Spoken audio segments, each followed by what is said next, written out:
Hi, I'm Jesse Bell. I'm a pranic healer, and today I'm here to talk to you about why cravings tend to increase when we experience stress.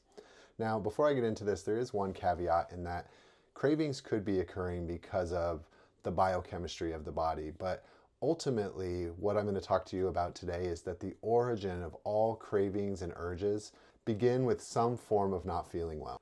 Whatever you maybe aren't feeling good about right now, or you weren't feeling good about in the past, could be impacting you in a variety of ways, mentally, emotionally, or physically.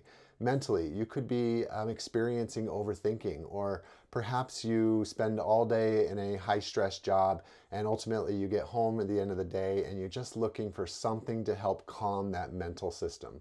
Emotionally, maybe you're dealing with a difficult relationship, whether it be with a spouse, a parent, a child, a neighbor, or even a stranger on the road, and you get home, or even just in the middle of the day, you look to grab to something just to give you a 5-second moment of relief where you're not feeling such intense emotions. Or physically, maybe physically your body just hurts, and when your body is under a lot of stress or pain or inflammation, naturally we have a tendency to think, well, I need something to make me feel good. And in reality, most people are dealing with a combination of all of these, or at least a couple of these, to where you're overwhelmed mentally, you're overwhelmed emotionally, and you're overwhelmed physically. And really, we'll just take anything that will make us feel better.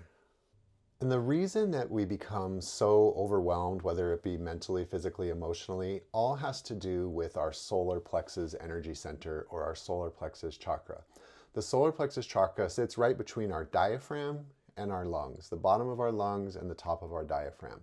This energy center is the center for lower emotions.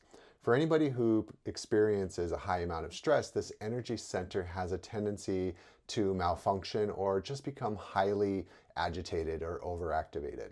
Given that this chakra is right in the center of the trunk of our body, it has a really large impact on all of the neighboring organs as well as other parts of our body.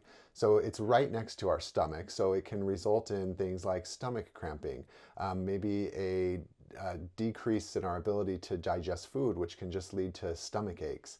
It can impact our lungs. When we're stressed, we're unable to breathe as deeply as we want to, or our breathing becomes shallow. Emotionally, it's very closely tied to our thinking. So our thoughts tend to sort of get into this negative spiral or cycle with our emotions where the worse we feel, the worse we think, and the worse we feel, and the worse we think.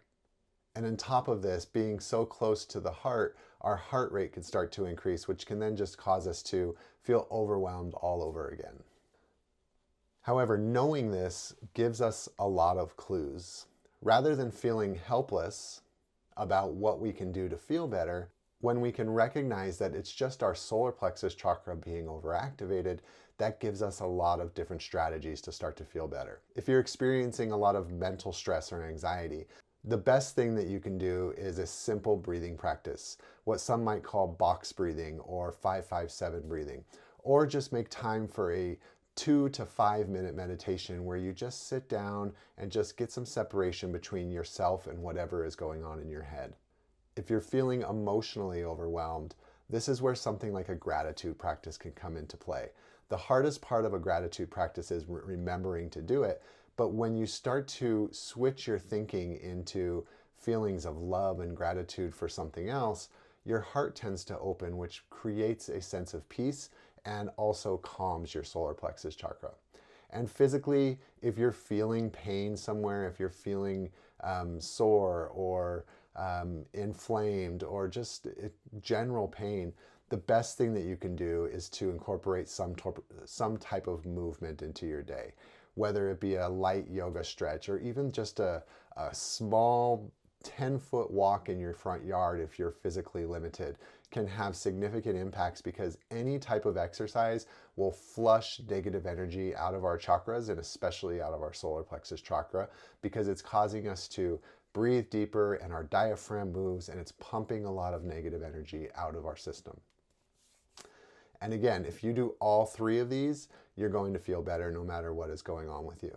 And as a little added bonus, if you're doing a walk in front of your house, taking your shoes off and walking in the grass or going for a small hike out in nature is going to amplify the effects.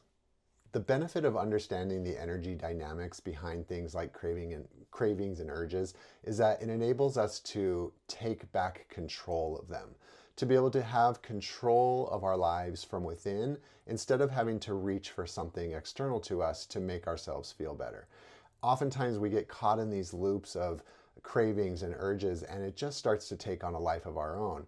But once we start to understand what's happening energetically, it gives us that power to start making different choices that give us the same results, that inner peace, that power, that self-control, but without all of the negative toxins and negative energies that come with a lot of things that we grab for every single day.